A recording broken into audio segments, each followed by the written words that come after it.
What if all of Luffy's enemies joined his crew? Right from the start, Luffy begins his journey in search of the One Piece. The very beginning of it all, when he leaves his village to pursue his dream of becoming the Pirate King, kicks off in an epic way. And of course, he quickly encounters his first enemy along the way, Alvida, the captain of the Alvida Pirates. In the anime, Luffy defeats her quickly, but imagine if right from the start he had the crazy idea to recruit her. With his usual overwhelming confidence, Luffy approaches Alvida and without thinking much, asks her to join his crew. Hey, don't you want to be part of my crew? Let's pirate across the world. You're strong. I think you can help. Alvida, not entirely convinced, but also curious about this boy who won't stop talking, agrees casually. She doesn't really care about taking Luffy's place, but instead of being his enemy, she joins him out of a mix of disdain and sheer boredom with her own pirates. At first, she would be like the mom of the group, a kind of intimidating figure who gives orders without much planning. But over time, she would start enjoying Luffy's laid-back, unpredictable style. Alvida won't always follow Luffy's laughter and madness, but she'd be the muscle of the crew, always ready to throw a punch when things get heated. Her dynamic with the others, especially with Kuro later on,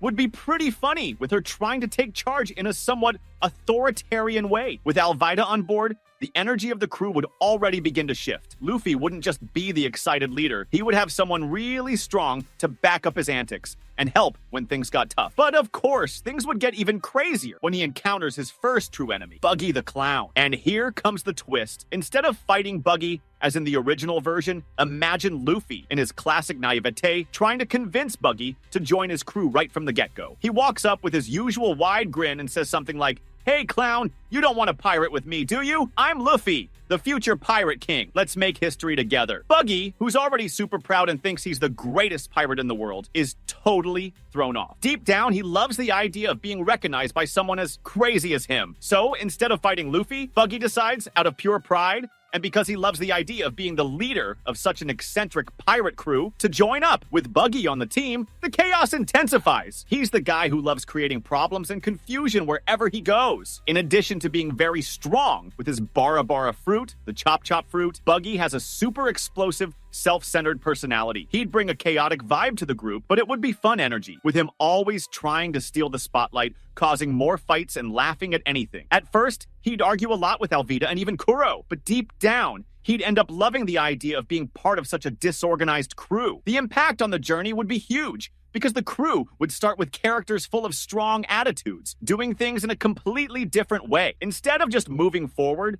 Luffy would have to deal with the egos of Buggy, Alvida, and of course, Kuro, who joins shortly after. This mix of very different personalities would bring a crazy dynamic to the team. Luffy, being the leader, would be the captain, always trying to get everyone to get along, but would end up in trouble for not caring about the chaos. After recruiting Buggy, Luffy and Kobe continue their journey, and when they reach Shell's Town, the team crosses paths with Kuro, the captain of the Kuro Pirates. Kuro is a cold and calculating strategist, and he'd be the next to join Luffy's crew. In the original anime, he tries to destroy Shell's Town while simultaneously deceiving his own pirates. But imagine what would happen if Luffy convinced him to join this crazy crew. At first, Kuro would refuse, thinking Luffy was a totally clueless pirate and seeing Alvida and Buggy as just another problem to solve. But Luffy, with that trustworthy smile, would probably get Kuro to reconsider. After all, as strategic and calculating as Kuro was, he couldn't ignore that Luffy was a real force of nature. So Kuro joins the crew, maybe a little reluctantly, but he'd recognize the advantage of having someone like Luffy as an ally. With Kuro on the team,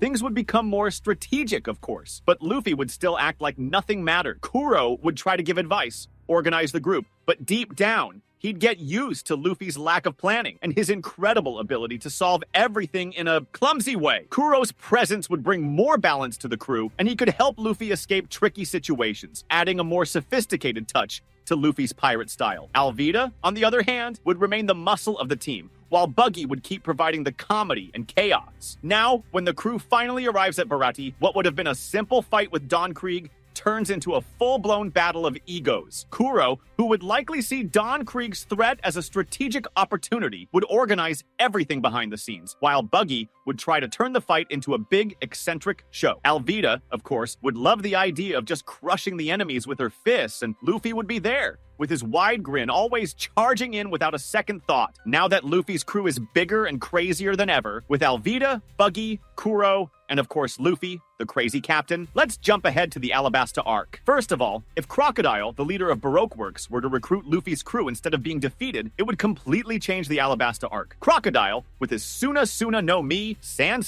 fruit powers, is a calculating, cold, and extremely dangerous pirate. In the anime, he infiltrates Alabasta's politics to dominate the country. But what if Luffy had convinced Crocodile to join him? Well, Crocodile's first reaction would be one of disdain. He'd see Luffy as just another foolish pirate. But after realizing that the captain has something special, he might become interested. Of course, Luffy, with his clueless style and confidence, would end up winning over Crocodile, who would see that he could use the crew to further his own goals, while also recognizing Luffy's great potential, even if he secretly still looked down on him. With Crocodile on the crew, things would get much more complicated. He'd play a central role in large-scale battles because with his sand manipulation ability, he could attack enemies from a distance and come up with even more efficient strategies. Something Luffy probably wouldn't care too much about, but Kuro would be extremely grateful for. Crocodile would be the guy who stays calm, trying to keep Luffy's impulses in check and control the chaos caused by Buggy, Alvida, and Kuro. But imagine the fight against Baroque Works. Crocodile, already familiar with all the group's tactics, would have to deal with his own subordinates like Daz Bonas and Mr. One. But that would also mean he'd have control over them. Mr. One,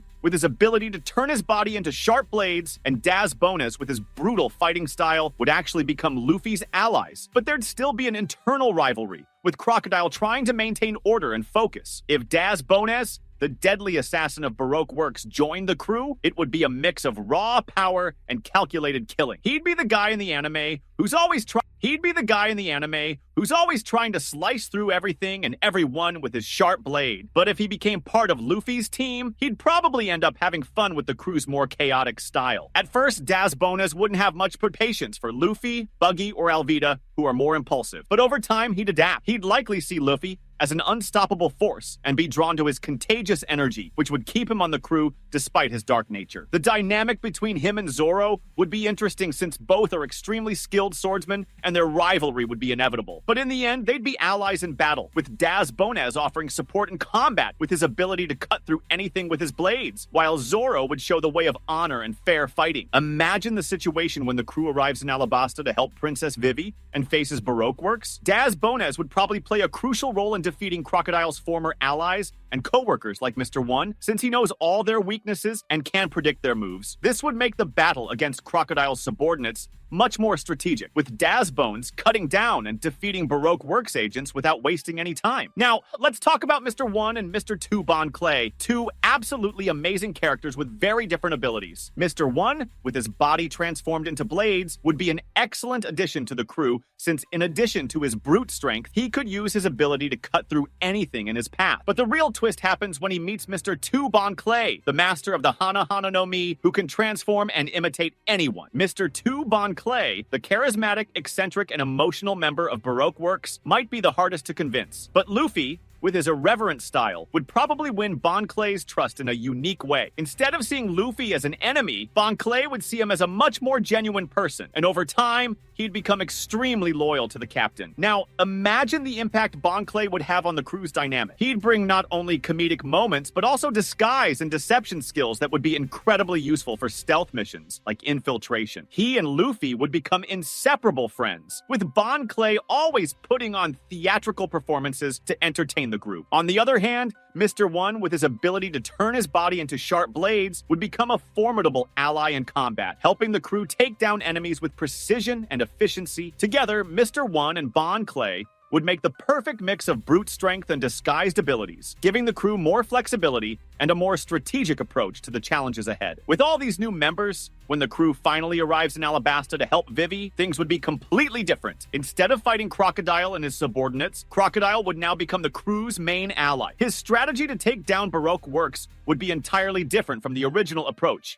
as, now allied with Luffy, he would have a complete understanding of his subordinates' strengths and weaknesses. Daz Bonas and Mr. One would play key roles in defeating Crocodile's old companions, while Buggy and Alvida would create the necessary chaos, fighting other enemies and stealing the spotlight. In the end, the battle in Alabasta wouldn't just be a resistance fight against Crocodile and his plans, but an internal rebellion. Crocodile, now more focused on his own ambitions and part of a team that, despite being chaotic, has unmatched strength, would help ensure Vivi's protection and the defeat of the country's destruction plans. With Crocodile, Dazbones, Mr. 1, and Mr. 2, Bon Clay on the crew, the Alabasta arc would become much more strategic, but also even more unpredictable, with each member bringing something unique. Luffy would still be the captain, who has no idea what he's doing, but his crazy crew would become more powerful and organized with every step. Then we move on. The Skypiea arc begins with Luffy and his crew searching for El Dorado, the city of the gods. In the anime, Luffy faces Enel, the god of Skypiea, who possesses the powers of the Rumble fruit, the fruit of electricity, and is one of the most powerful and feared villains. But imagine if instead of a big fight, Luffy simply offered Enel the chance to join his crew right from the start? At first, Enel would be extremely dismissive of Luffy, thinking he was just some random pirate who had no idea what he was doing. But as he watches Luffy face challenges and display an unmatched willpower, he starts to see Luffy as a being of great potential and eventually gives in to the idea of joining him. Enel, with his grandiose view of himself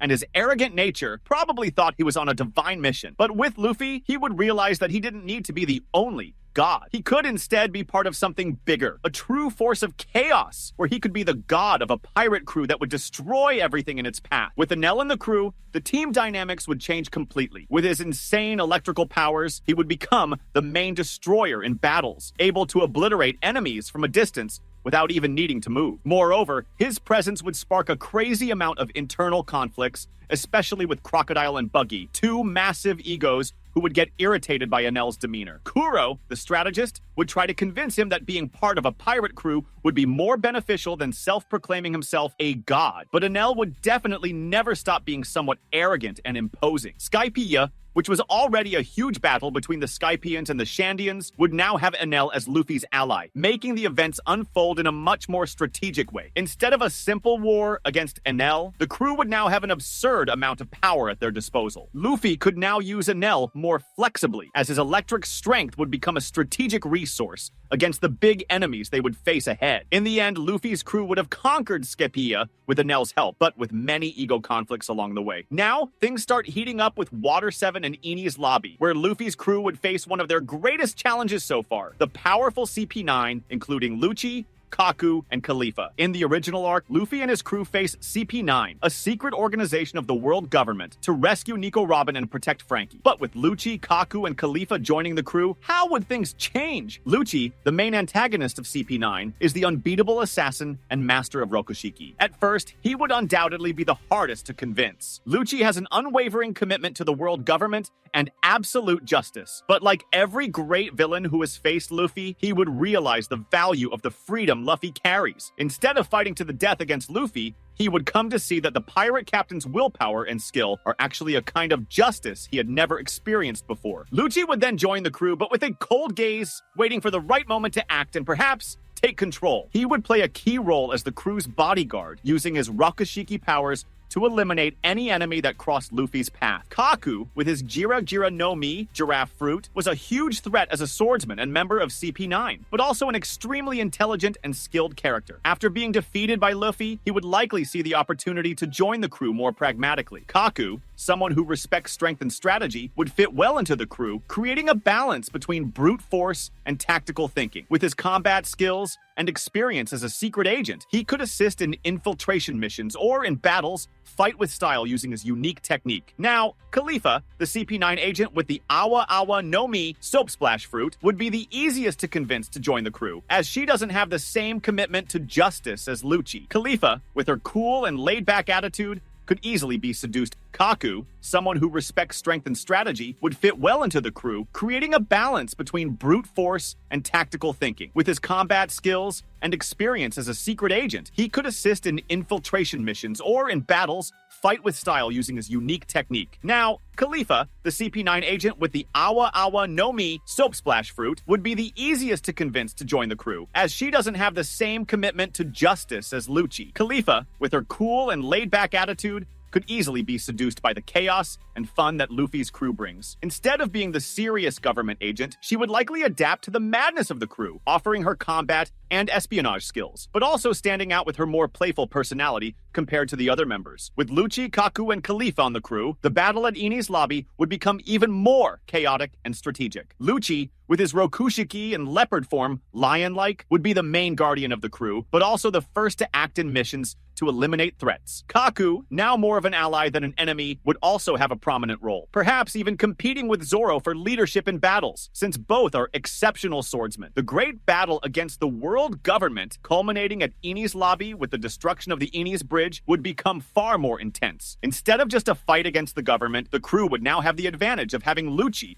as one of the most powerful warriors with Kaku's enhanced espionage and combat abilities. Khalifa would help by using her ability to control water to trap or destabilize enemies. The battle would turn into an even more strategic fight, with Crocodile and Enel using their powers to cause massive destruction, while Zoro, Luffy, Sanji, and Lucci took the front lines. In the end, the fight for Nico Robin's freedom and the resistance against the world government would become unstoppable. Luffy's crew, with their combined strengths, would succeed in destroying Enies Lobby, defeating not only the CP9 agents, but also making a clear statement against the oppressive government. What was originally going to be a tough battle against a powerful government would now be an explosive victory for Luffy and his crew. And now, we reach another part of our journey. Let's take a look at how Luffy's crew would change with the addition of Gecko, Moria, Perona, Kuma, and Boa Hancock. Thriller Bark, Moria's huge ghost ship, is the stage for one of the crew's greatest confrontations against the Shichibukai. Originally, Gecko Moria and his zombie crew were a massive threat to Luffy and his team, but what if Moria and his crew joined them? How would this story play out? Moria, with his power to manipulate shadows and create zombies, has an extremely strategic view on life and combat. At first, he was arrogant and desired to rule the entire Grand Line, but after being defeated by Luffy, he would consider the possibility of joining a crew where he wouldn't need to be the leader, but could still be a formidable ally. Moria, with his Kage no Mi, Shadow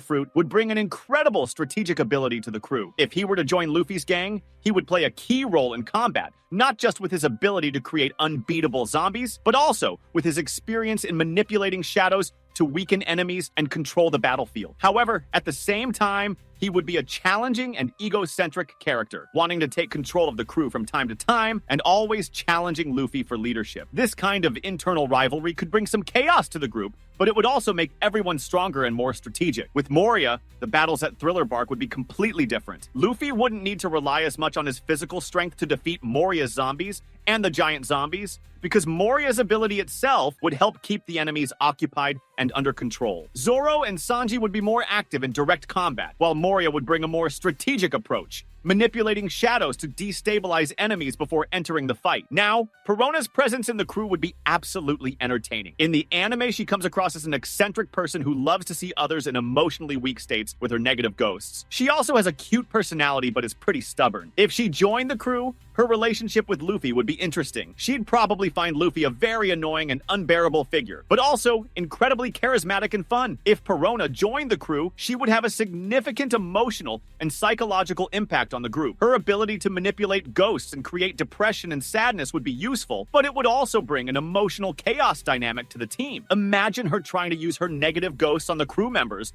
while they try to keep morale high. At the same time, she'd be a constant source of comedy. Her relationship with Buggy and Alvida would be hilarious, as these two also have huge egos and could form a narcissistic alliance within the group, arguing about who's the most beautiful, powerful, or important. Perona would make the group more unpredictable, but also more united in moments of need. Now, let's move to the Sabaody Archipelago arc, where Luffy's crew faces the Pacifistas, Kuma, and Boa Hancock, both key pieces for the future of the story. But what if they join the crew? Kuma, the former Shichibukai and member of the revolution, has an intimidating power with his Nikyu no Mi fruit, which allows him to repel anything physical attacks, time, or even pain. Kuma's power is incredibly useful, but his personality is cold and apathetic. However, if he joined Luffy's crew, he would play a crucial role as the moral and strategic guardian. If Kuma joined Luffy, he would probably become a sort of mentor for the captain, helping the crew become stronger, offering strategic advice, and even using his power to protect them in moments of danger. He could be more discreet in his actions, helping behind the scenes, solving problems and facing enemies almost effortlessly. He would likely have a unique and respectful relationship with Luffy, seeing him as someone worthy of his protection, especially since Luffy has this power to create revolutions and challenge the status quo. Boa Hancock, the Empress of the Amazonian Islands, could be the biggest addition of all, especially when it comes to causing trouble within the crew. Her beauty and charm are her main weapons, and she isn't shy about using them to get what she wants. Boa Hancock, being in love with Luffy, would make him the center of her attention, creating a unique dynamic in the crew. If she joined, she would struggle to handle the competition, particularly with characters like Nami and Robin, who, while strong and independent, also have a bit of a competitive streak when it comes to Luffy. From a combat perspective, Boa Hancock would become one of the crew's most powerful members. Her ability to turn anything she touches into stone with her Marrow, Nomi, Love fruit is absolutely devastating. She could easily defeat any opponent with a simple gaze or touch, making enemies much more cautious when facing the crew. At the same time,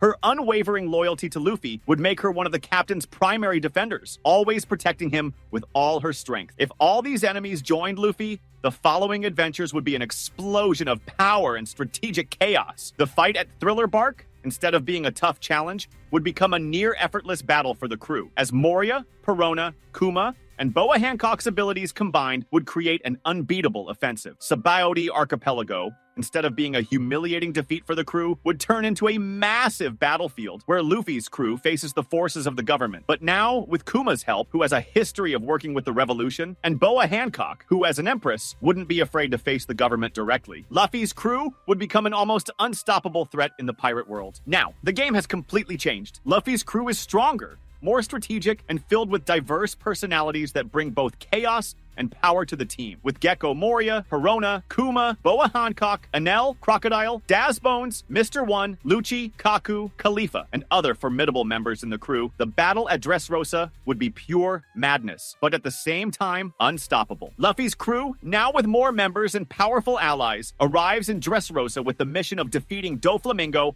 and freeing Law. However, instead of starting with a small infiltrating team, the crew's arrival would feel like a wave of destruction. Doflamingo's first reaction would be pure disdain. He's faced many threats, but a crew with Enel, Kuma, Crocodile, and Boa Hancock would be a combination of power that's hard to predict. Doflamingo, with his ability to control the strings of the Ito no Mi, would quickly realize that the situation was much different. Luffy, as the leader, would start causing chaos as usual. But now Crocodile and Bones would be the first to help, with Bones using his sword to cut enemies with deadly precision, while Crocodile would use his sand powers to destroy the battlefield around him, effortlessly disintegrating soldiers and foes alike. In the meantime, Nel would cause massive damage. He would use his electrical powers to bring down structures and neutralize enemies from a distance, completely disrupting Doflamingo's defense efforts. Enel's power would be one of the key factors in breaking through Dressrosa's defense, as he could attack from the air without needing to get close. Doflamingo's 7 warlords of the sea would be put in a completely disadvantageous position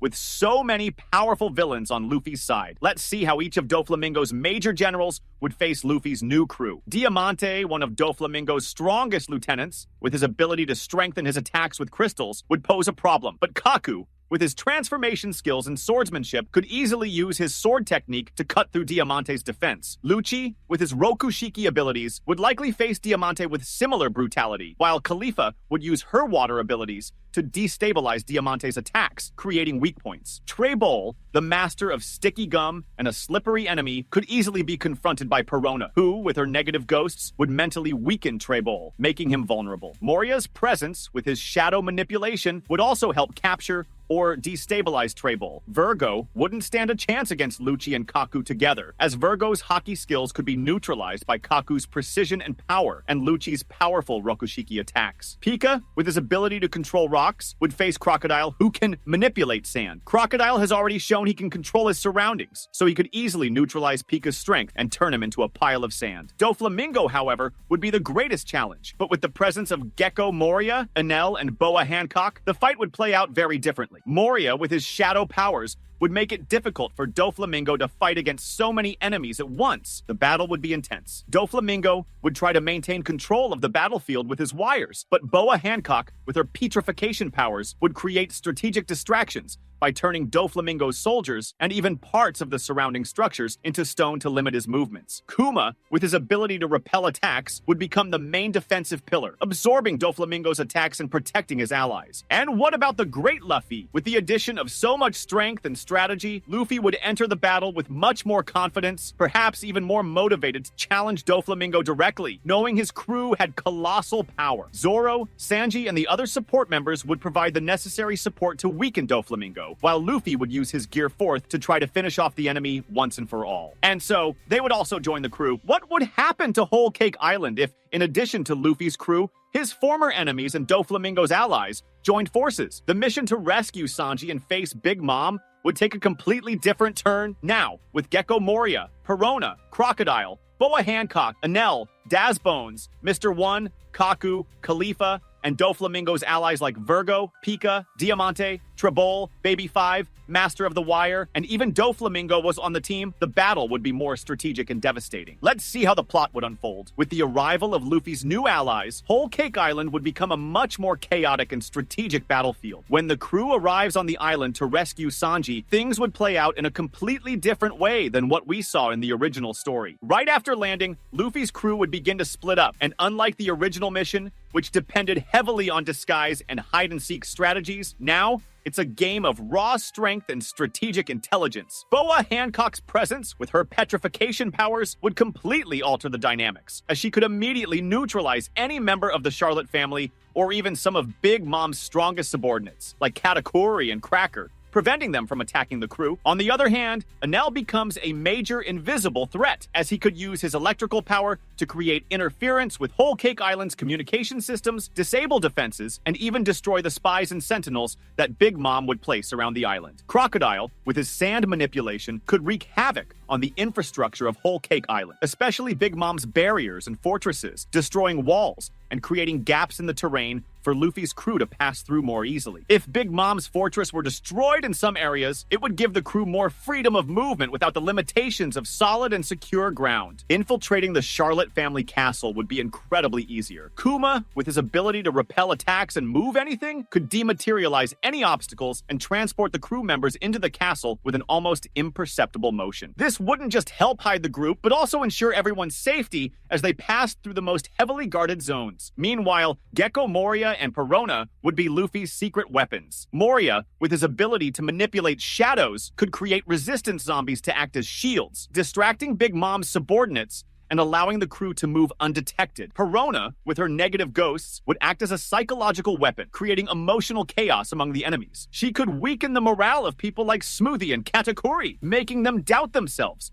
and opening up gaps for a quicker attack. The battle would truly explode once the crew reached Sanji and finally confronted Big Mom and her children. Big Mom, with her immense power and control over souls, would have a tough time dealing with Boa Hancock, who could petrify anything with just a glance or a touch. While Luffy and Sanji try to convince Big Mom to abandon her tyranny, Doflamingo's allies and Luffy's old enemies make their presence known in the fight. Doflamingo, who was once Luffy's arch-nemesis, would now join the fight alongside the crew. His ability to control strings with his Ito Ito no Mi would be a perfect asset against Big Mom, especially when trying to neutralize her subordinates or counter the raw power of the Yonkou. He would use his intelligence to exploit Big Mom's weaknesses and weaken the island itself. However, his presence would also add a certain level of risk, as he and Luffy never really had the best relationship. Meanwhile, Crocodile and Dazbones would face off against some of Big Mom's strongest children, Katakuri, Smoothie, and Cracker. Crocodile, with his sand powers, would create massive sandstorms that would limit the visibility and control of the battlefield for their enemies. Dazbones, with his sword, would assist in close combat, delivering quick and lethal attacks. Moria's shadow powers would also help destabilize the battlefield, while Khalifa would use her water abilities to assist in fights near bodies of water. But with the arrival of their new allies, the battle against the Yonkou would become something unimaginable. Whereas Luffy once only needed to defeat one enemy, now he'd have an army of powerful pirates and former Shichibukai to help him. The pressure from Big Mom and her children would no longer be as impactful. When the Whole Cake Island battle finally reaches its climax, the presence of all these new crew members would be felt. Doflamingo and Boa Hancock together would likely try to neutralize Big Mom's children and other forces using their strings and petrification, making it difficult for the Yonkou to defend the island. Big Mom, with her soul powers, would be challenged by Enel, who with his electricity wouldn't just affect Big Mom's energy, but also destabilize the order and hierarchy within her island. The fight itself would be a combination of raw power, strategy, and manipulation. Moria, using his shadow control, would keep enemies occupied, creating psychological pressure on Big Mom and her crew. In the end, Luffy and Sanji would probably take the lead in the battle, facing Big Mom with their combined strength, while the other crew members would handle Big Mom's subordinates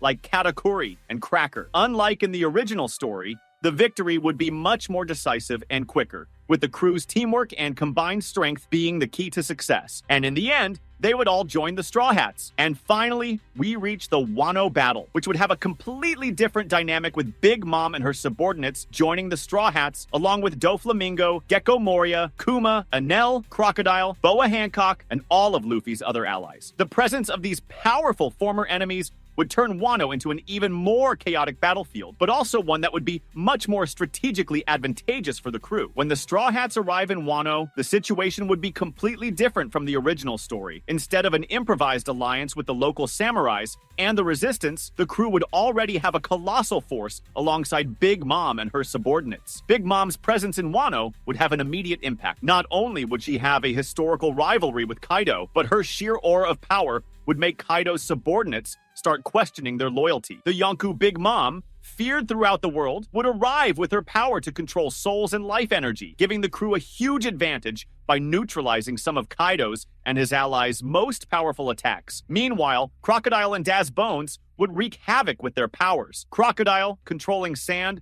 could attack Wano's natural defenses, like its walls and fortresses, while Daz Bones, with his sword and sharp cutting abilities, would be the perfect ally to take out Kaido's goons with precision. Soon, Gecko Moria and Perona's presence would help minimize the impact of the initial clashes. Moria, with his shadow powers, would create an army of zombies to serve as distractions, keeping Kaido's minions occupied and clearing the way for the leaders of the alliance. Furthermore, Boa Hancock and Enel would be crucial in battles against Kaido's top commanders, like King and Queen. Hancock, with her petrification powers, could easily neutralize any member of the Toby Rappo who got too close, while Enel would devastate the island's structures, using his lightning to disrupt Kaido and Big Mom's attacks. Kuma's presence would also change everything. With his Pawpaw no Mi powers, he could absorb Kaido's attacks and disintegrate the most powerful blows, like Kaido's fire and dragon attacks, allowing the crew to focus on what really mattered, defeating the Shoguns and Kaido himself. The alliance to defeat Kaido would have a much stronger and more organized dynamic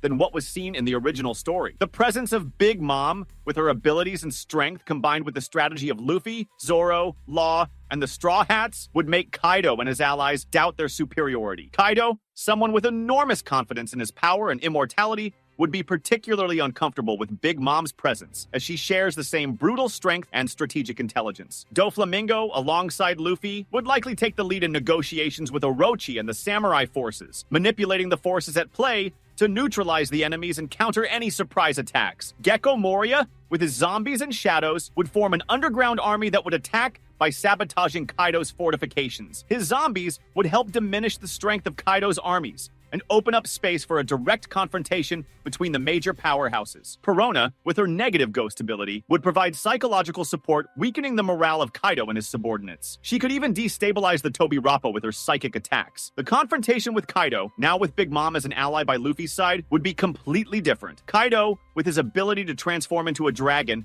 and his devastating Boro breath, would have to face an unbeatable alliance. The battle would be split into fronts, with each crew member and their allies taking part in different aspects of the conflict. Zoro and Sanji would be the first to face King and Queen, with Zoro using his swordsmanship to fight King, while Sanji, with his enhanced combat abilities, would take on Queen. Both, with support from Crocodile and Boa Hancock, would be more than capable of handling these threats. Crocodile's sand powers would also help limit King's movements, while Boa Hancock would petrify anyone who got too close. With Luffy, Zoro, Big Mom, and Law taking on Kaido, the scene would be brutal. Kaido's strength would be colossal, but Big Mom could balance the forces, using her soul manipulation to neutralize some of Kaido's deadliest attacks. Luffy, with support from Doflamingo, Kuma, and Crocodile, could distract him long enough to land a blow with Gear 4. Big Mom's power would also make a difference, creating a titanic battle as Luffy and Zoro attacked, with sheer force. Meanwhile, Moria and Perona would provide support behind enemy lines, with Moria controlling shadows to create an invisible front of battle, while Perona further weakened Kaido's morale, affecting his mental resilience. The crucial point of the battle would occur